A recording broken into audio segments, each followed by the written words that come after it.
les petits, ça va? Vous allez bien? Prête pour une nouvelle leçon? Alors, on va voir les aventures des enfants avec leur danse. Qui va mener la danse? À votre avis, c'est vous qui va mener la danse pour cette classe. Alors, mes petits, on va commencer notre classe. Et regardez bien, j'ai déjà écrit la date d'aujourd'hui sur le tableau. On va voir aujourd'hui, on est le lundi, le 8 juin 2020. Lundi. Hier était dimanche. Et demain sera mardi.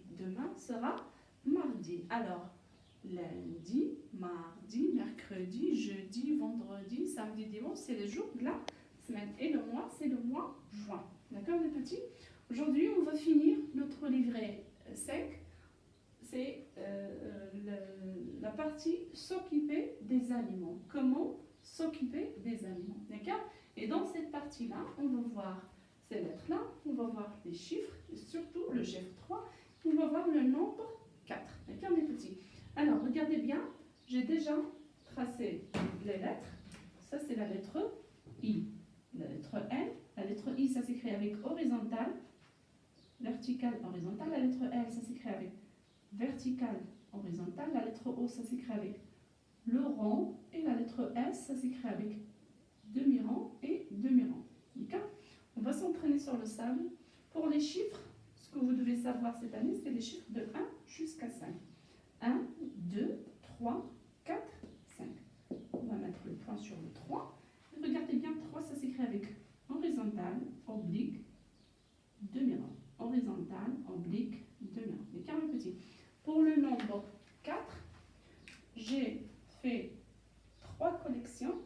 Et j'ai entouré les collections qui contiennent le nombre 4. Alors ici, on a combien de points? 1, 2, 3. Ça, c'est pas 4. Pour les triangles 1, 2, 3, 4, j'ai entouré parce qu'il y a 4 triangles. Pour les ronds, 1, 2, 3 et 4. J'ai entouré. Vous devez faire la même chose aussi si vous avez à la maison du sable. Sinon, vous pouvez le faire avec de la farine ou bien du sel. Vous demandez à vos parents. Et entraînez-vous à écrire, par exemple, le chiffre 3, je l'écris avec horizontale, oblique, demi-rond. Vous voyez, c'est facile, d'accord? Et je refais encore plusieurs fois jusqu'à ce que je sais bien écrire le chiffre 3. Par exemple, pour la lettre L, c'est vertical, horizontal. Alors, j'espère que vous allez travailler avec ces choses-là, parce que vous allez travailler la motricité de vos mains. Et pour le livret, je vais vous donner les fiches que vous devez travailler. Comme vous voyez, on a travaillé le nombre 4, on a travaillé sur le graphisme, le chiffre 3. Alors, pour le graphisme, vous allez travailler cette page-là, je colorie le chiffre 3 et puis je repasse sur les tracés du chiffre 3. Pour celle-là, vous allez chercher les animaux qui ont 4 pattes. J'observe bien l'animal, je compte ses pattes et s'il y a 4 pattes, je l'entoure. Par exemple, la coccinelle, combien il a de pattes? Il a 6 pattes. Non, la poule a 2 pattes, la girafe a 4 pattes. J'entoure la girafe. Pour le serpent, la dernière fois, on a dit que le serpent n'a pas de pattes, il rampe. Pour le pingouin, il a 2 pattes. D'accord? Pour le veau, il a 4 pattes. Pour l'araignée, il a 8 pattes. Non. Pour l'âne, il a 4 pattes. Pour le poisson, il n'a pas de pattes. Il a des nageoires. Pour la canne, il a 2 pattes. Et pour le lionceau, 4 pattes. Alors, j'entoure le lionceau, j'entoure la girafe, l'âne et le veau. D'accord? Pour le deuxième, je continue à dessiner les oiseaux. Ici, ils ont demandé 4 dans chaque case. 4 oiseaux, 4 oiseaux. Ici, déjà, on a 2. Je continue à dessiner jusqu'à ce que j'obtienne 4. 1, 2, 3, 4. Ici, ils ont demandé 4, mais on a 1. Je compte 1, 2, 3 et 4. Alors, ça, vous devez les travailler. Et ça, entraînez-vous toute la semaine à lire et à écrire ces lettres-là.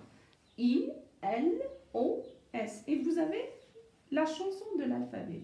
J'espère que vous allez travailler ça. Et montrez-moi ce que vous faites à la maison.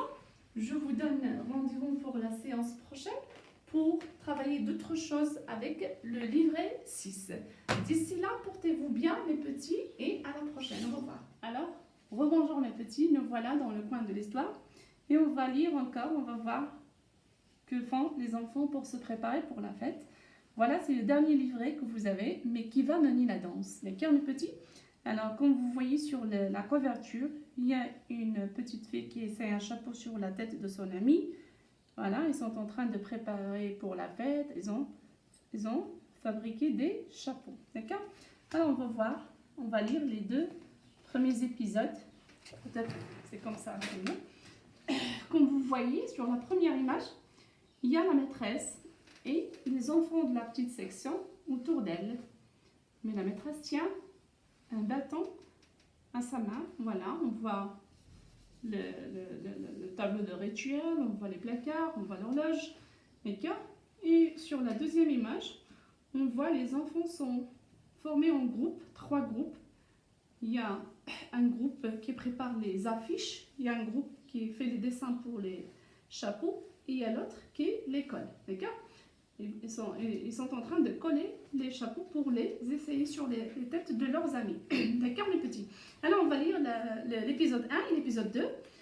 Et comme ça on peut travailler les fiches. Voilà, la fête de l'école c'est dans quelques jours.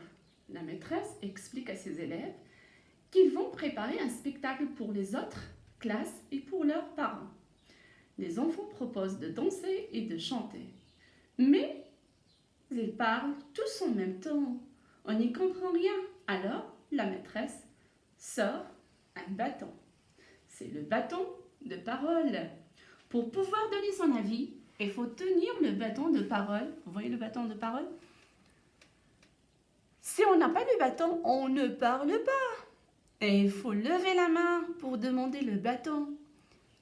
Ça y est, c'est décidé. Les enfants vont faire une danse, puis ils chantent 2 chansons. Mais avant la fête, il y a plein de choses à préparer. Des chapeaux, des affiches. Vous voyez? C'est les enfants eux-mêmes qui vont préparer les affiches et les chapeaux. À mon tour, je vais préparer avec vous un chapeau. Vous voyez? Voilà, sur une feuille, même une feuille blanche, vous pouvez le faire. Vous allez tracer un triangle, mais en bas, vous le faites sous forme de pyramide. Puis, on va le découper comme ça. Vous voyez? Ça va prendre un peu de temps, mais ça vaut le coup, mes petits. Comme ça, c'est à votre tour de préparer des chapeaux pour la fête. C'est bien dommage que cette année-là, il n'y aura pas de fête. Voilà. Et voilà, on peut, pour vous couper, vous pouvez le faire pour vous couper comme ça. Et vous pouvez le décorer. D'accord mes petits? Ça c'est un modèle d'un chapeau. La prochaine fois, je vais venir avec un chapeau. Et comme ça, on va le décorer et on va préparer les fiches à nous tour aussi. D'accord? Alors pour le travail que vous devez faire, vous allez entourer voilà, regardez la première consigne, entoure le bâton de parole utilisé par les enfants. Observez bien les 2 premières images et vous allez chercher le bâton de parole que les enfants doivent utiliser. Et puis on va entourer le chapeau que tu as vu dans l'histoire, qu'on a vu dans l'histoire. D'accord? Alors, est-ce qu'on a vu ce chapeau-là, celui-là, et la fiche qui correspond à l'histoire? Est-ce que cette fiche-là, ou celle-là, d'accord mes petits? Alors, vous devez travailler cette activité et cette activité. On va entourer le bâton qu'on a vu dans la main de la maîtresse, puis le chapeau qu'on a vu dans l'histoire, et la fiche qu'on a vue dans l'histoire. Laquelle des fiches? Les 3 fiches qui correspondent à l'histoire. Si vous regardez bien, vous allez observer les couleurs en fait du bâton, puis le chapeau qu'on a vu, le chapeau qu'on a vu, et la fiche. D'accord les petits? C'est tout ce que vous avez pour cette séance-là. Et la prochaine fois, on travaillera d'autres choses. Alors, au revoir mes petits et à la prochaine.